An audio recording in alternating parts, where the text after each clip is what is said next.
Boa tarde, ou bom dia, ou boa noite, a hora que estiver assistindo o vídeo. O carro de hoje é o Chevrolet Corvette Stingray C7, sétima geração. Com motor V8 6.2 SDI, que gera 63,6 kg/m, 4.500 RPM e 462 cavalos a 6.000 RPM. Motor dianteiro e tração traseira. A pista é Barfust. Câmbio manual de 7 marchas. Cinto ronco de Sma-Block, forte nesse traseiro.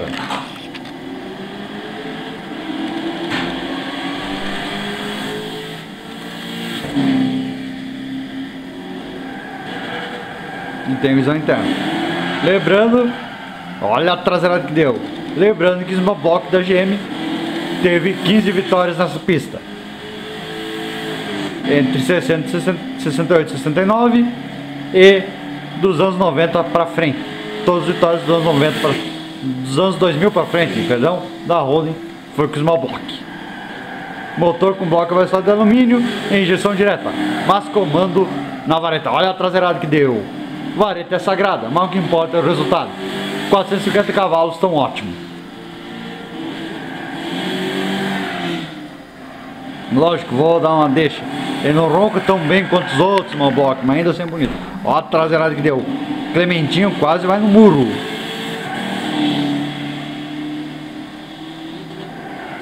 Aliás, essa sétima geração foi o desenho foi uma homenagem ao Stingray. Com curiosidade, a suspensão independente por braços duplos nas 4 rodas, com feixe de mola e amortecedores magnéticos. Opa, retão.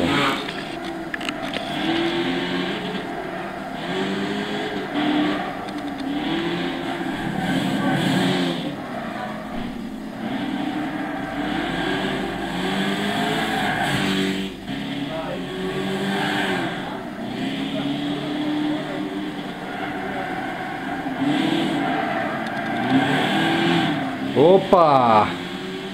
Ali tu vê que o Clementinho teve que ser conservador. Deixa eu ver o ronco pra vocês. Porque o Clementinho teve que ser muito conservador ali. Porque se rodar ali, cai ladeira abaixo.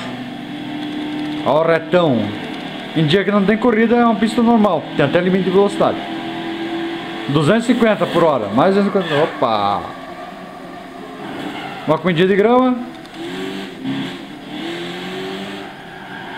Traseirada.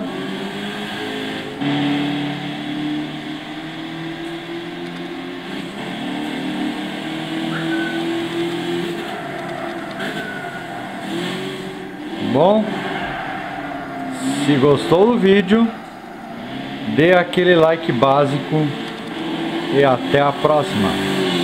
Tchau.